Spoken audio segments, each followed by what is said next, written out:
Bueno, muchas gracias a todos por venir, muchas gracias a ExpoEFI por la invitación.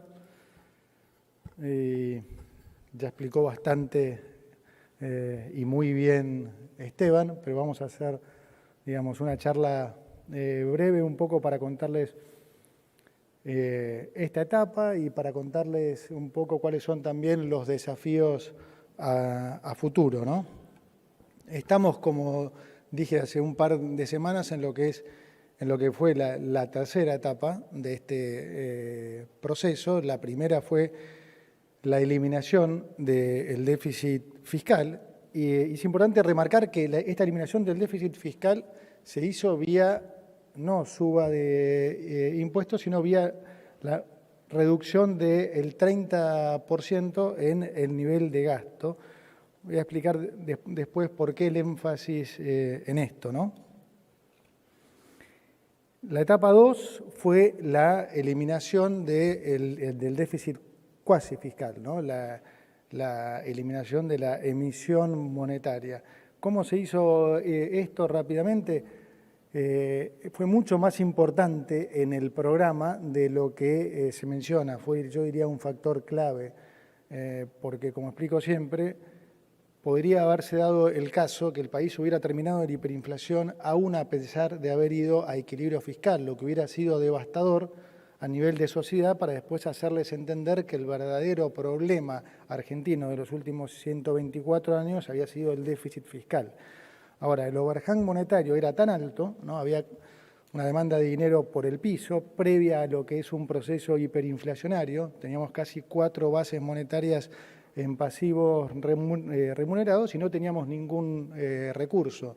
No había dólares en el Banco Central, no había financiamiento y Argentina no tenía ninguna credibilidad como país.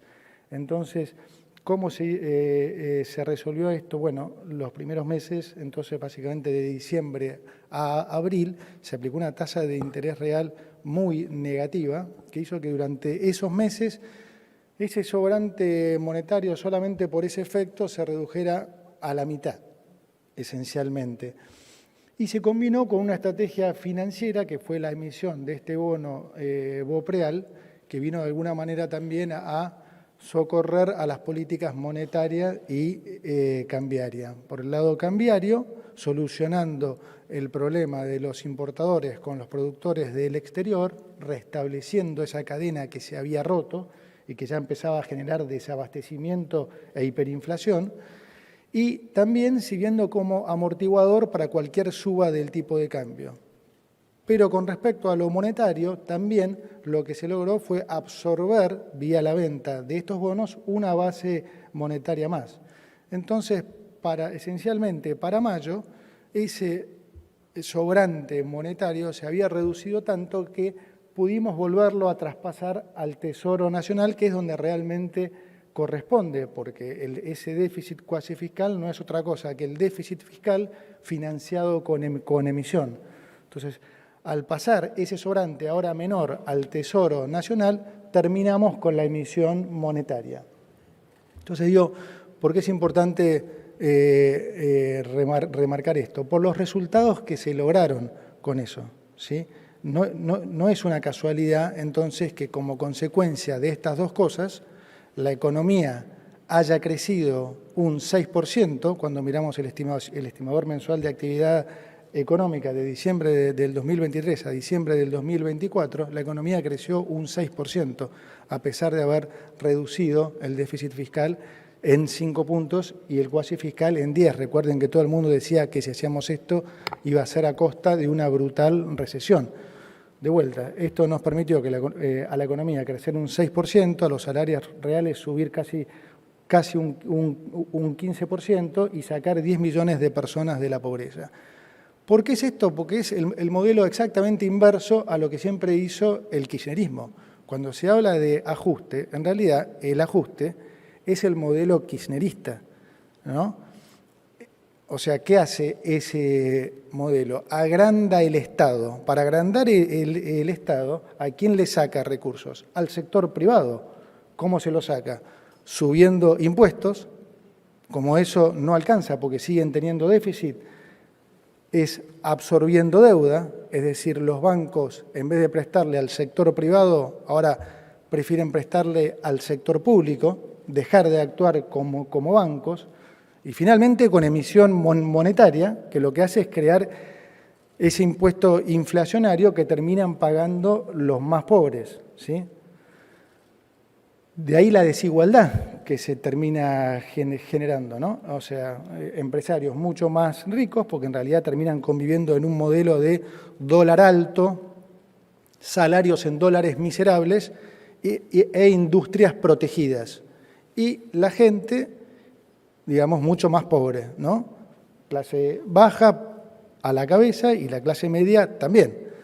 Entonces, este es el proceso exactamente inverso. Al nosotros bajar el gasto y terminar con la emisión monetaria, lo que hemos hecho es, al contrario, devolverle los recursos al sector privado. Ahora, al tener un Estado más chico, ustedes tienen que, digamos, que poner menos plata para bancar ese Estado, ¿sí? Entonces, ¿en qué se traduce eso? En que hemos bajado impuestos, en que hemos bajado el impuesto inflacionario, como bien mostraba Esteban, y que los bancos vuelvan a trabajar de bancos. Hoy los bancos entonces empiezan a preferir prestarle de vuelta al sector privado que al sector público. Eso genera entonces que haya nuevamente crédito y mayor crecimiento. ¿Se entiende? Entonces es un proceso exactamente inverso al que se vivió durante los últimos 20 años,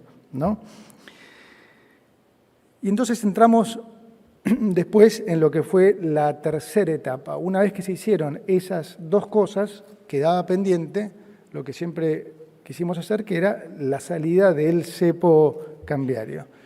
Y para eso había que recapitalizar el Banco Central. En ese momento, agosto del año pasado, entonces fuimos a ver nuevamente al fondo, que estaba muy impresionado con todos los logros, y entonces le dijimos, bueno, podemos seguir recapitalizando el Banco Central gradualmente como lo estamos haciendo, o nos pueden ayudar con una infusión de capital. Es decir, nosotros habíamos resuelto la parte del pasivo del Banco Central, pero consideramos, por supuesto, que para salir del cepo de manera no traumática, esos pesos tenían que estar respaldados.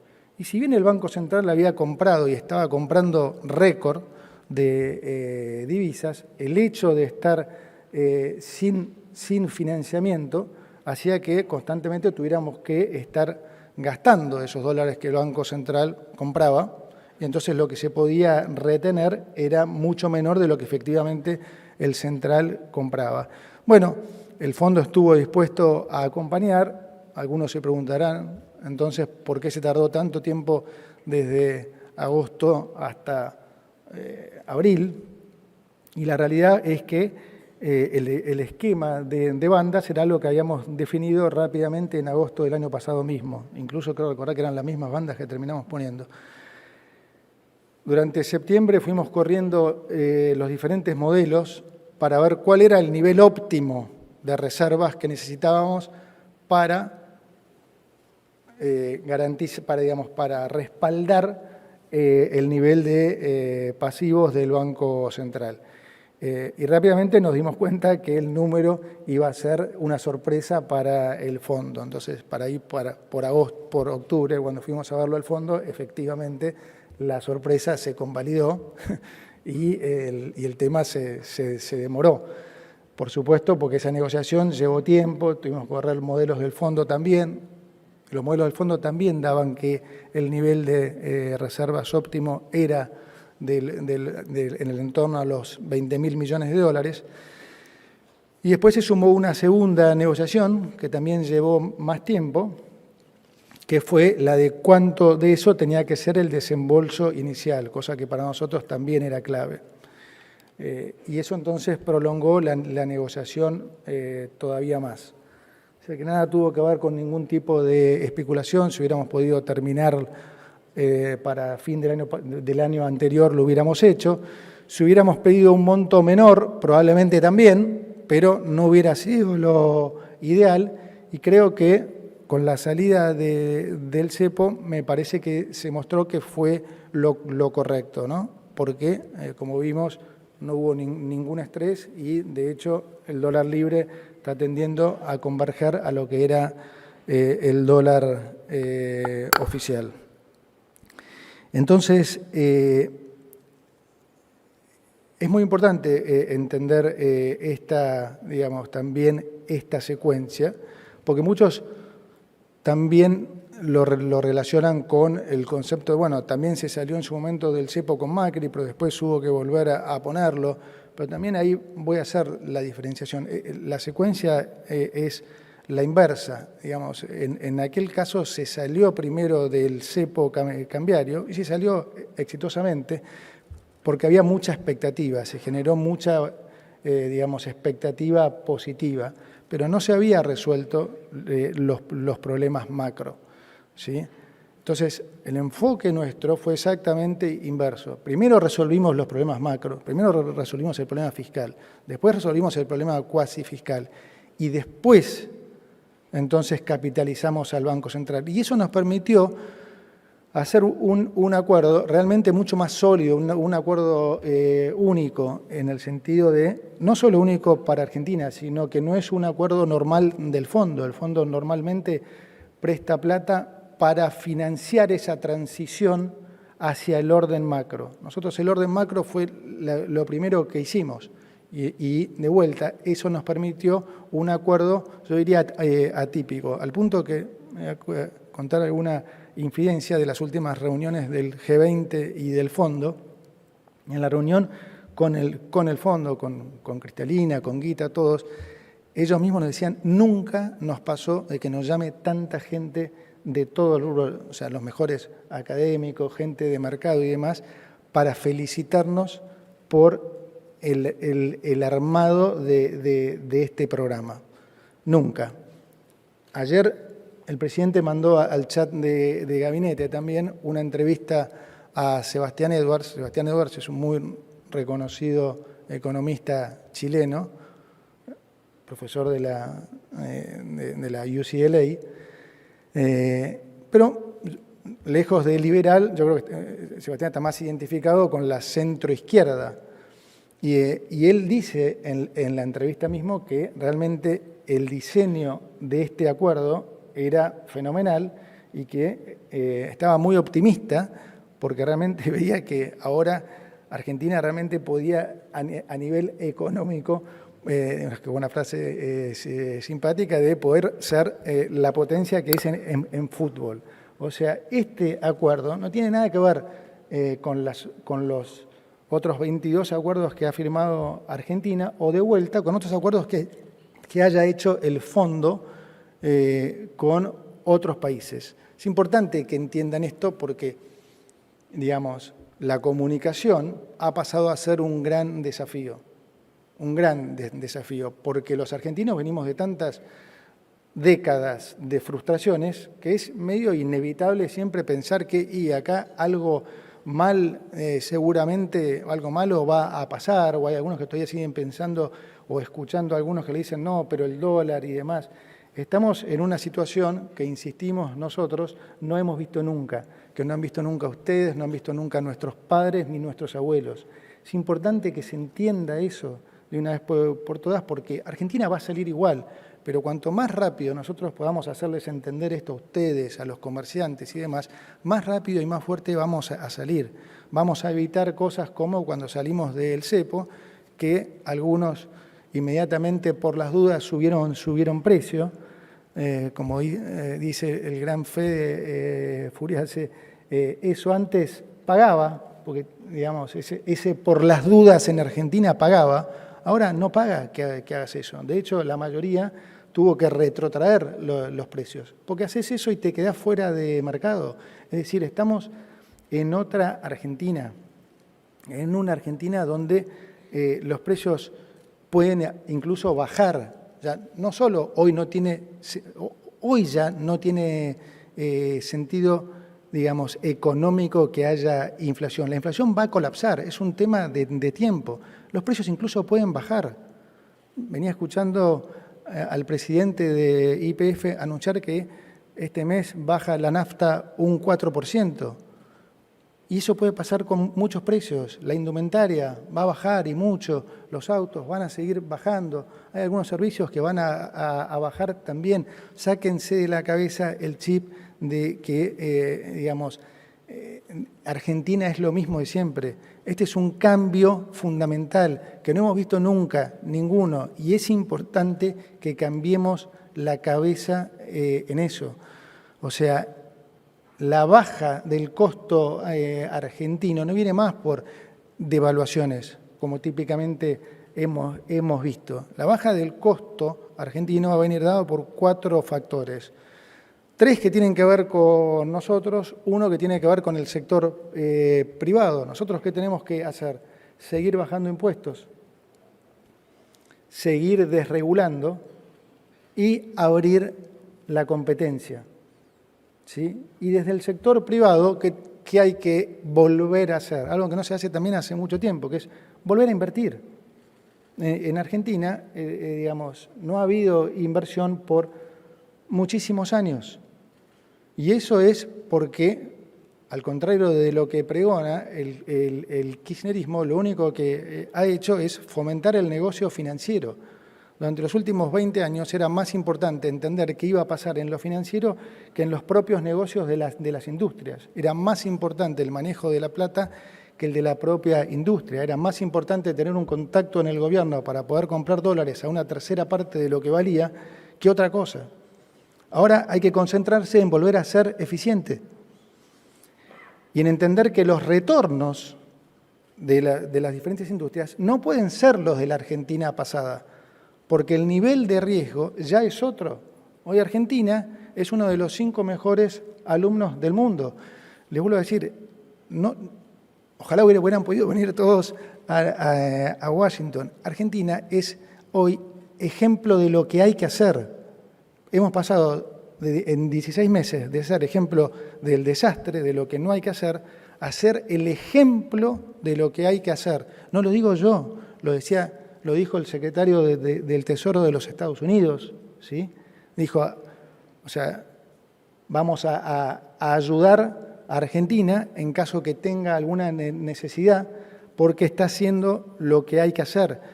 Cristalina se lo dijo a todos los países en todos los colores, incluso en la última charla, dijo, con la crisis internacional es probable que haya otros países que vayan a necesitar al fondo. Sepan que el fondo va a estar ayudando a los países que hacen las cosas como Argentina. O sea, hemos pasado a ser, de los 195 países esos que maneja el fondo, el ejemplo. Entonces no nos comamos más el cuento de que ya la vimos, porque de vuelta no hemos visto nada de esto.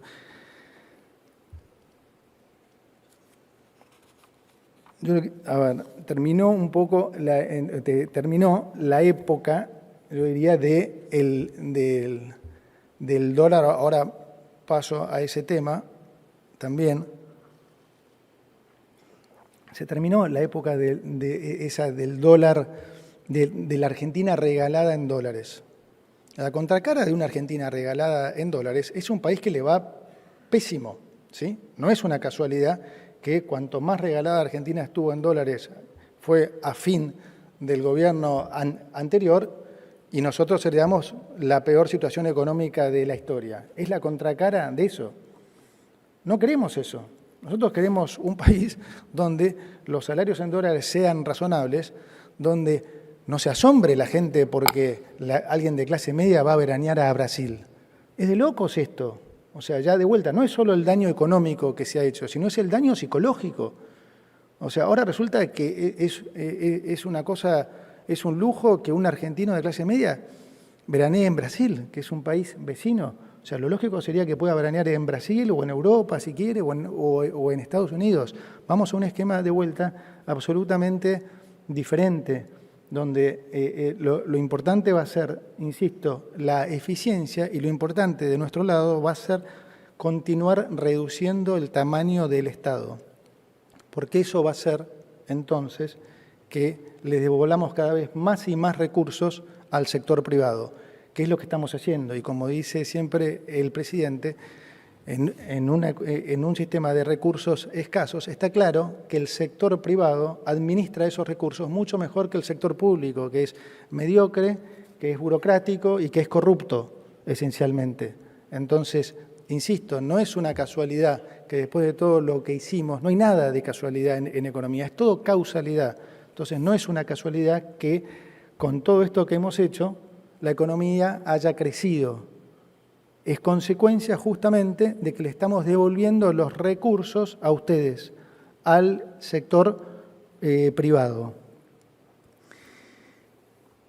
Bueno, ¿qué hay que esperar entonces para los próximos meses? ¿En qué estamos focalizados nosotros? Bueno, uno, en consolidar este nivel de crecimiento, ¿sí?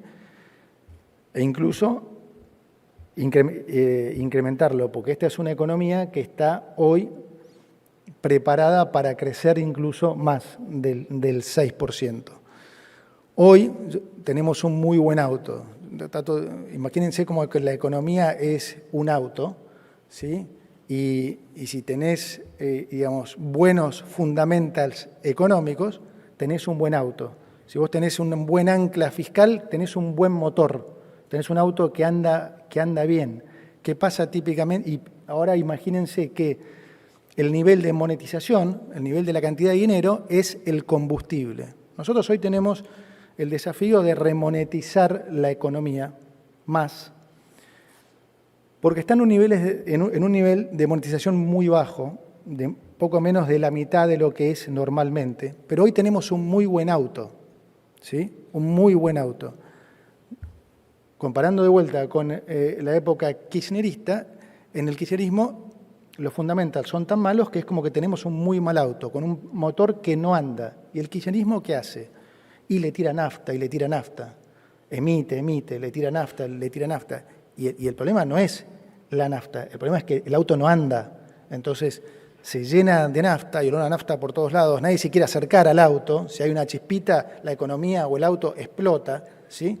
Ahora nosotros estamos en una situación en que tenemos un gran auto, somos de vuelta uno de los 5 mejores países para el fondo en términos de fundamentals. Entonces tenemos un gran motor y como pasa en los autos, un gran motor te pide más nafta, ¿sí?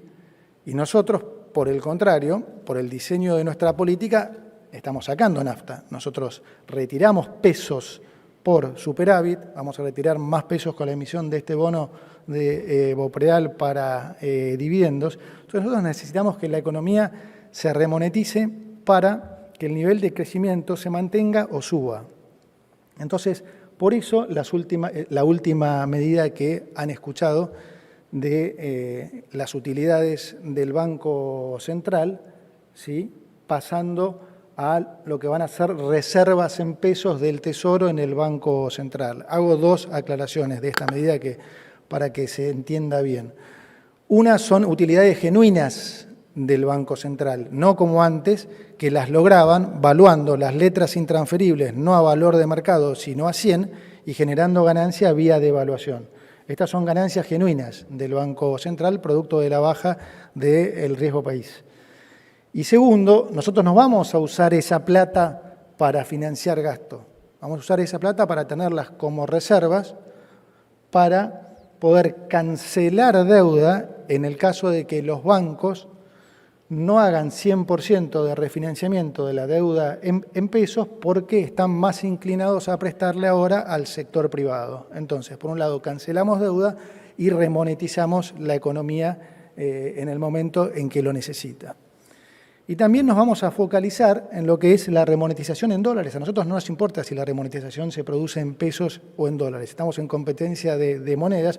Imagínense como que son diferentes naftas, YPF o Shell, Exxon o lo que quieran. Entonces, también queremos ver que haya una remonetización en dólares y en las próximas probablemente 2 semanas vamos a estar anunciando alguna medida que va a sorprender también a algunos y que va a fomentar mucho el uso de los dólares. Entonces, cada vez de vuelta va a haber más dólares y van a circular más dólares. Y como digo, esperemos que esto lo tengamos listo para por lo menos dentro de las próximas 2 semanas. Entonces, necesitamos, insisto, que esta remonetización se materialice para que la economía pueda seguir creciendo. En la medida que la economía siga creciendo y nosotros sigamos achicando el gasto, como de hecho seguimos haciendo, vamos a tener un mayor superávit que nos va a permitir seguir bajando impuestos y bajarlos más y más y devolverles más recursos al sector privado. Adicionalmente, vamos a seguir desregulando. Ya lo ven al ministro de Desregulación contando los días, todos los días, y van a también, por supuesto, ver anuncios desde ese lado también. Y finalmente vamos a ir por esas reformas estructurales que son tan necesarias, ¿no? Estamos hablando de lo que es reforma fiscal, reforma laboral y, al final, reforma previsional. Esto, por supuesto, lo decidirá el presidente y la política, lo que es el timing para implementar estas cosas, pero también son muy necesarias en Argentina para seguir bajando el costo argentino y, sobre todo, también para desincentivar la informalidad, eso que ha sido el incentivo durante los últimos 20 años, porque todo esto que hemos estado discutiendo no ha hecho otra cosa que incentivar la informalidad, o sea, la suba de impuestos, cada vez más cargas y demás, obviamente que dificulta todo lo que es, como policy maker, el desarrollo de las políticas económicas. Así que, nada, entonces, para terminar, déjenme decirles que ya están viendo mucho de nosotros. Tenemos a los 3 campeones acá, a las 3 anclas que están, digamos, comunicando y saliendo mucho más en televisión y explicando. Para nosotros la comunicación en este momento es clave, hoy representa un desafío porque, como digo, es muy importante que todos entiendan que estamos en una nueva Argentina, que, como dijo el presidente, y me encantó, que en poco tiempo los países van a decir que quieren crecer a tasas argentinas y que digo, insisto, no tengan ninguna duda que estamos por presenciar los mejores 20, 30 años de nuestra historia. Muchas gracias.